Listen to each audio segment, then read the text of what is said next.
아시아인들은 다 똑같이 생겼다는 말 들어보셨나요? 이 말은 작은 눈과 낮은 코 때문에 분간이 안 된다는 대표적인 동양인 비하 발언으로 매년 세계적인 인종차별 이슈를 만드는 문장입니다. 최근에는 벤탄쿠르 선수가 손흥민 선수에게, 몇 년 전에는 독일 언론이 주지훈에게 아시아인들은 다 똑같이 생겼다라는 말을 해서 국내외로 논란이 되기도 했죠. 한편 미국의 사회학자 샘 리차드 교수는 자신은 백인들도 다 똑같이 생겼다고 말한다며 이와 관련한 깨달음을 주는 한 가지 실험을 진행한 적이 있는데요. I want you to pick out of these three guys which one is the most handsome. 그러면 자세히 살펴보겠습니다. Never dated outside of her race and comes from a really kind of outside of her background and the standard like really white. You haven't dated outside your race, right? Okay, good. Oh my God. Can you just go back there with her? Listen now. What's your name? Yeah. What is it? Yeah. Hang on, let me say that again. Yeah. Yeah. Not yeah. It's like nah, but like yeah. Yeah. Okay, I'll get it. We'll come back to it. All right, where are you from? I'm from Vietnam. Okay. Do I say my Korean name or? Yeah, go ahead. Korean name. My name is Sang Woo-seok, and I'm from South Korea. You're actually from South Korea. Yeah. All right, dude. Yeah. My name is Chen Haozhen, and I'm from China. Okay. You ready? Oh, Nicole. You're nervous? You ought to be nervous. Nicole, I want you to pick out of these three guys which one is the most handsome. Okay? Do you have a boyfriend, by the way? You don't? Dude, all right, this is it. So, do you have a girlfriend, bro? No.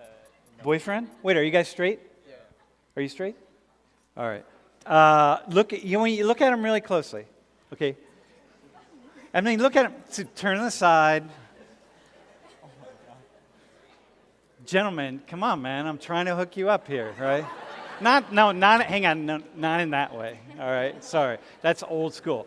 So, bro, take your glasses off real fast. Okay, look cool. Be cool. Dude, you don't want to stand like that. That's not cool. And you're going to go on a date with one of them, so you got to pick out which one's the most handsome. Are you guys comfortable with this? Are we good? You all right? Okay. All right. So look at them carefully. No, you're going to pick out. First off, what are you looking for? Well, they're all like the same height, so that's one thing they're all the same. So They're all the same. All right. I meant by the height. Oh wait, hang on. I meant Okay, like the hang on. height, that they're all the same height. So Okay, go ahead. like How the else? three of them are What the else? Same height. What else are you looking for? I don't know. Hey, I'm wait. not, By the like- way, it's okay. You're not like no. We're not. I'm not setting you up to be racist or something like that. That's not what this is. This is actually a really cool exercise. So, what I really want you to do is look at them and tell me what is appealing and is most appealing and least appealing about them. Are we cool with that? No, it's okay. That's what you guys are cool, right? Dude, you're all right. I got your back on this. Because you have clearly, when the hair, you're going to win the hair one, all right? So go ahead. What do you think? You've never dated Asian guys, right? No. Have you ever? Okay, so here we go. Talk right into the mic. You can't say anything racist. You're saying like, what do you like about different ones? Like, what do you look at their eyes, right? Like their noses, the hair, the whole thing, the way they're dressed. Come on, man. They got some style going on here, dog. Well, I like his shoes in the middle. They're Keep going. No, keep going. I got you. What else? Look at their hair. I don't like how your hair is like two different colors. Like I like just one color. Dude, sorry, man. I thought you won that one. All right, what do you like? Who has the nicest hair then of these two guys? What do you like about their hair? I just like the middle, like dark hair. Also, dude, you got 2 votes right there. All right. What else? Just like dressing like plain and like simple is like fine. So the dude on the left. Like either the middle or the left. Wait, say your names again, because this might take her over the top. Bro, tell her, and you're, go ahead. Yeah. Dude, how fucking awesome would that be? date a guy whose name is Yeah? Hey, yeah. Okay, anyway, go ahead. That's Yeah. All right. 상우. Say it again. 상우. It's a little more challenging, but you could get there. Bro. 好争 Dude, say that like you mean it, man. 好争 How awesome is that? How chung. How chung. Okay, go else. What else are you looking at? Let's just look at their faces. Come here. Seriously, turn this way. Just look at their faces. Who's cute? Who's the cutest? Come on, dog. You know. I know. You gotta know. Who's cutest? The one in the middle. Yeah? What is it? What is it about him? Dude. What makes him cute? Just go ahead. Looks like approachable. Like you would talk to me. Like he looks approachable? Dude, he would talk to you. How Chu would talk to you? Yeah, would talk to you. If you said, would you talk to me? He'd go, yeah. What's your name? Yeah. All right. Okay, but the middle guy. Yeah, I think He's like dressed the most like American looking to me. Okay, the most American looking. So it's like if you take the lenses, because here, check this out, right? By the way, I need a woman who's Asian, ideally Chinese, Korean would be really awesome, but who's not ABC, like who was not born here. All right, wait, what's your name again? My name's Lisa. Lisa, you're Korean? No, I'm Chinese. Chinese? Who do you think's most handsome? Don't say the Chinese guy just because you're trying to keep it in the family, Do I have so to speak. pick? As an Asian woman, so you got a Vietnamese guy, Korean guy, Chinese guy. Tell Nicole what you would be looking for and identifying who's the most handsome. For me, because I'm pretty tall, so height. Yeah. And I'm actually taller than a lot of my I guess eyes and nose. Yeah, what are you looking for in their eyes? Nicole, listen up. Have you guys heard about the double eyelid and Yeah. I guess I'll be looking for someone who has double eyelid because that will make their eyes bigger. No offense to He's got really cool eyes, I think. Right? Do you agree? I think he has really cool eyes. Yeah. Right? Yeah. So what about lips, smiles, anything in there? Nicole? Look, now you don't have the mic, so now really look. All right, so listen, here's the deal, right? Let me just say why you're up here getting really nervous. You did great, by the way, but here's the deal. We grow up, from day one, we start learning what is and is not attractive, okay? And so we're picking that out. We're getting the images. You're getting images. Look at this, right? Do you know who those guys, any of those guys are? Are they the same guy, by the way? Is that the same person? You know, how people say all Asians look alike? I'm all white people look alike. Wait, is that the same guy? Do you know who that is? Any of those guys? Are they seriously 5 different people, or are they the same person? They're 5 different people? That's like the American Horror Story season 5 cast. Oh, yeah? There it is. Okay. Okay, so listen. What happens is we start from a very early age, the messages come through to us from our culture. We don't ask for them.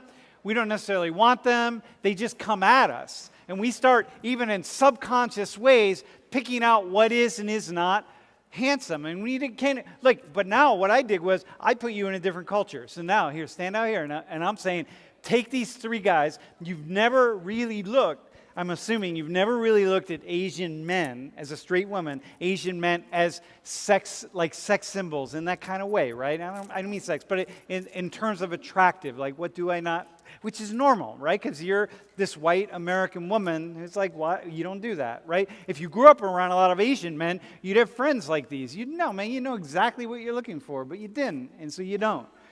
But now you will, because now in front of all these people, you're going to start to do that. You're going to start looking at Asian men, and you're going to see them differently. But there's something about this dude. It's he looks totally different from this. All 3 of these guys just have their own thing going on.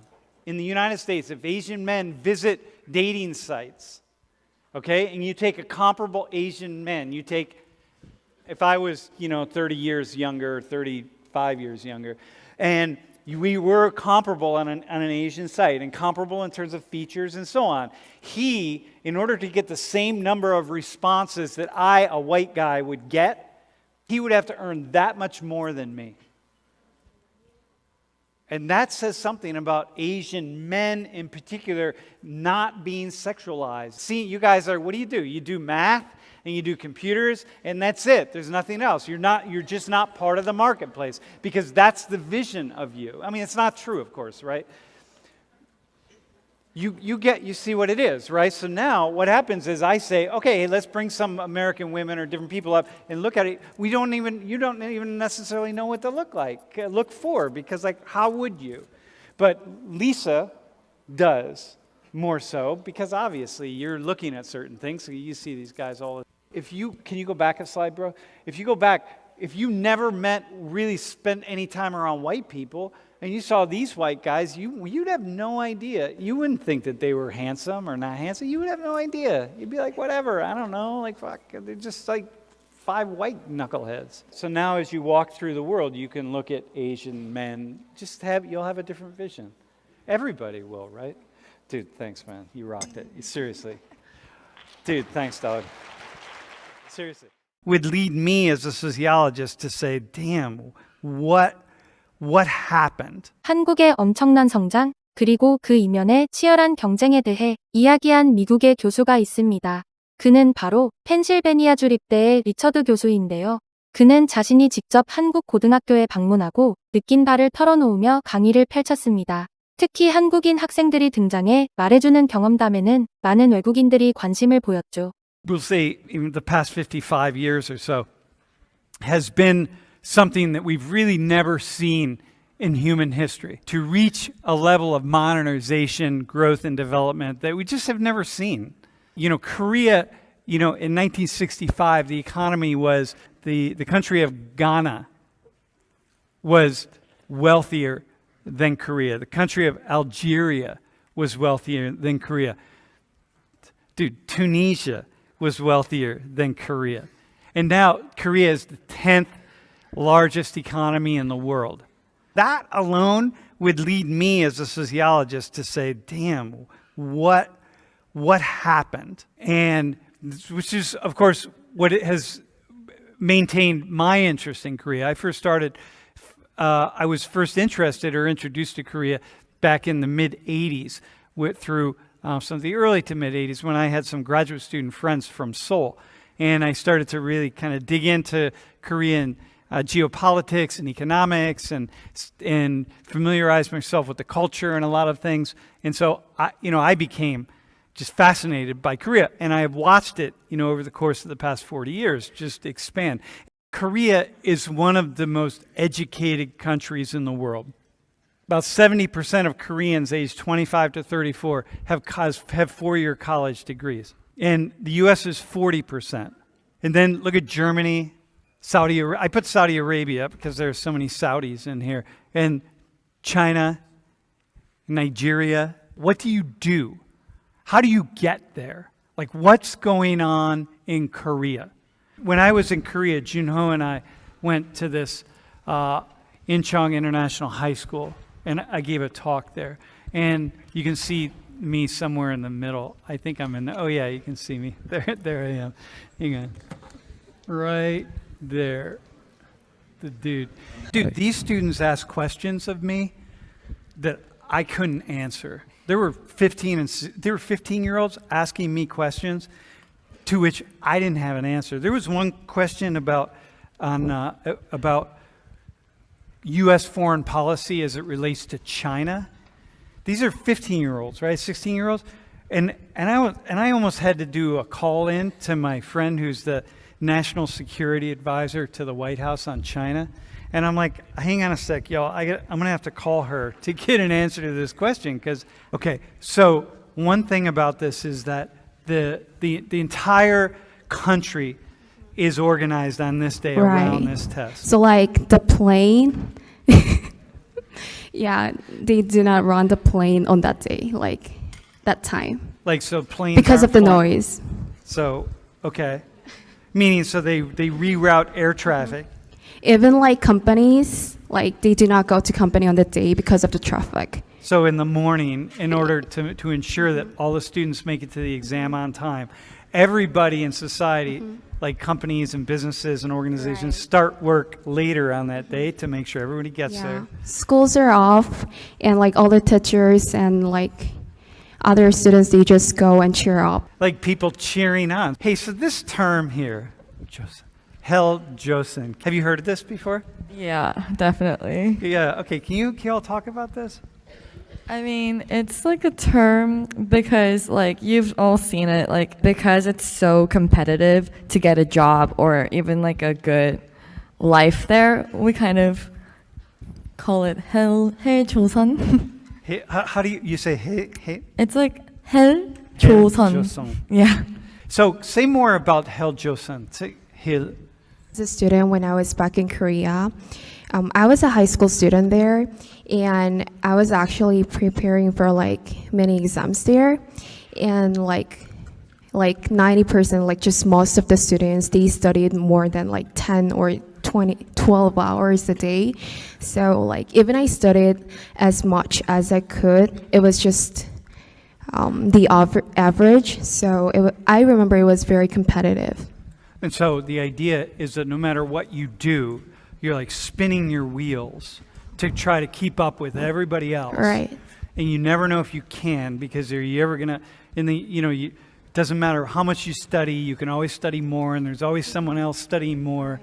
And then when you finally get a job, maybe you get a job, or you're graduating, now you're competing with all these other people, and you're back on the hamster wheel. And then once you get a job, maybe you're not making enough money, and you're working and working and working, and no matter what, it's like hell. It's like Squid Game. So that would sound like hell to most of you all. They were competing with 70% of the population their age who also had college degrees. So the college degree is just the norm. Tell people what these hagwons are. Like what is this? So normally it starts at 8, I think, and then ends at 3 afternoon. So that's only school. And okay, then, so everyone goes to school, right? Okay, so all right, go ahead. And then after school, when I was in middle school, I went to like 2 or 3 hagwons. It's basically line tutoring, at line tutors. In some tutoring, if you get, they test you, and then if you don't get like high scores, they don't send you home. So wait, so you get like locked into a hagwon? So like basically a few days I couldn't go to home, like in the 3 or 4 in the morning. Wait, so you're paying, your parents are paying for this, right? Your parents pay for this. The hagwons you pay for. Yeah. Right. Like okay. $300, $400 a month. Okay. And it could be a lot more. If you have a lot of money, obviously you're going to pay a lot of money. And here's what would happen. I just want to be clear about something. If 70% of American 25 to 34-year-olds had college degrees, trust me, you all would be going to hagwons also, because you'd be competing. As it is, when you graduate from Penn State, you have the idea, okay, you're going to find a job. But if you were competing with twice as many people with college degrees, you'd be tutoring. You'd be like trying to elevate your, get your game together, man. But had all these experiences that I was reminded of being in different other places in the world. 몇 달 전 외국의 한 유명인이 자신이 한국에서 겪은 일을 털어놓으며 다른 국가들과 비교해 이목이 집중되고 있습니다. 그는 처음엔 한국인들을 답답하게 여겼지만 이내 자신이 잘못했다는 걸 알았다고 하는데요. 외국의 유명인이 한국에서 겪었다는 일은 무엇일까요? 며칠 전 미국의 시카고에서는 전 세계를 놀라게 만든 사건이 벌어졌습니다. 흑인 청소년 1,000명이 한꺼번에 몰려나와 난동을 부리고 도시를 장악해버린 것인데요.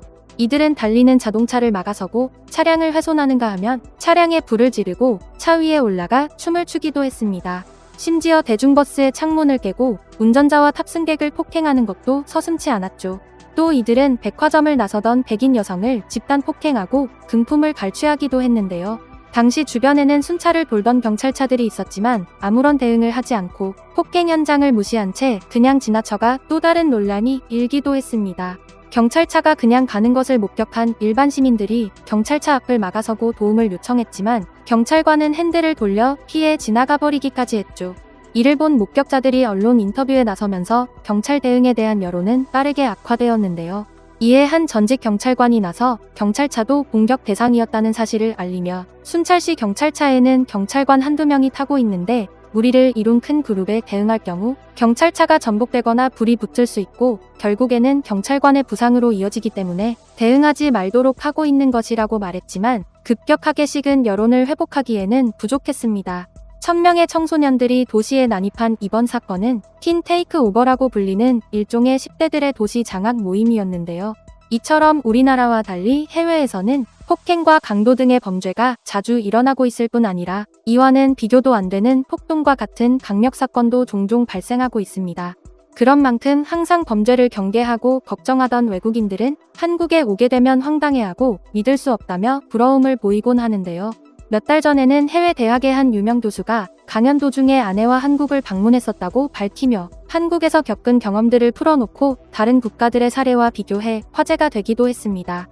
그는 미국에서 평범했던 자신이 한국에선 법을 어기는 나쁜 미국인이 되었다고 말하기도 했는데요. 그가 한국에서 겪은 경험은 무엇이고 다른 나라들과 어떻게 비교했을까요? So the past 2 weeks I was in Seoul, and what I realized in Seoul a couple of times, several times actually, but had all these experiences that I was reminded of being in different other places in the world. And I was mostly reminded of being in the Middle East, and where I don't ever think about crime. And I'm walking around Seoul at whatever hour of the day or night, never once thinking about crime. And I was reminded, one time, for example, my wife left her phone on a bench, and so we're in the middle of the city, right? And then she left, and was like, oh man, my phone, but never worried that someone was going to take it. Was just worried that she had to get back there to get it because her phone was going to be sitting on the bench. And I think what I experienced in being able to be in public and pull a big wad of money out anywhere, and my phone, just having my phone wherever, it's just a non-issue, right? I'm not going to get robbed at all. And what I realized was how much that crime has impacted me, and just here. In most parts of this country, right? So we live in it's a relatively safe area, but the safe area is about 4 blocks. And even right outside our door of the apartment building, people get robbed. You know what I mean? You go out with your phone and suddenly someone comes out of nowhere and your phone's gone. And so it's just a constant battle. You get on the non-issue in Korea. Never thought about it. And so what I was thinking is, it'd be really nice to have a conversation about that. Somebody who has grown up or lives in a really kind of high crime area where you're thinking about crime all the time. Hi, my name is Shin Young, and just call me Shin, and I'm from South Korea. You're from Seoul, right? Yeah, Seoul, South Korea. Yeah. Hi, my name's Yijing Ling. My friends call me Shannon. I'm from south of China. I'm from New York. My name's Christian. I'm from Bombay, India. I'm from a small town in South Jersey. It's called Hamilton. I'm from Mecca, Saudi Arabia. So I want to have this conversation about just different aspects of crime. When you go into the city, I bring a knife with me. I just have a knife in my backpack or on my person, just in case. And then also, stuff started getting stolen from me when I was in school at a young age. That's just because I don't know, kids just like to steal, I guess. So crime was apparent to me a lot of the time, and then I knew kids in high school that would break into cars and just steal, and then gangs and stuff were prevalent where I lived. So in Seoul. So what I was saying about Seoul is that like I I don't think I think about crime while I'm walking the street. you don't. I don't, but just in case, because my town has so many alleys. Just in case. So what? What do you mean? Just in case? In case what? In case like sexual assault stuff. So for you, it's as a woman, it's As a that. woman, but not the like robbery or something. I don't think about it. You never think about it. Yeah. And Ijun, same thing with like that. You're not thinking about that. Yeah. Yeah. And I've been to Korea. I've been to Seoul before. It's like I would like just leave my bag in public. Yeah. I don't worry about people like taking those stuff, but like at night, I think it's like pretty common. Like girls like worry about like sexual assault more than like pickpocketing and stuff. Yeah. You know, so the story I gave about Lori and her phone, that you relate to that. Like she left her phone on the bench. What happened was we ended up calling her phone and someone picked it up.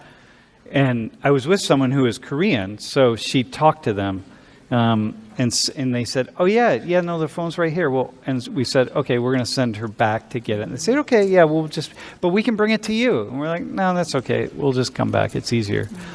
Sarah, do you have questions for them? Like, like, how would that be? What would it be like for you to be in a city like Seoul, where there's? I was actually it reminds me, I was in Wildwood, New Jersey a couple years ago, and I left my phone in the bathroom for probably about 10 minutes, and I came back and it was gone. So, I mean, that's kind of relatively the same area as me, but like hearing their experiences, it seems like the phone would still be there, so I couldn't imagine that. Do you feel like that for like in general? Do you feel like people are really following the rules? Sometimes. There are people that speed or we usually like don't stop at stop signs or these things. Yeah. But yeah, these are the things.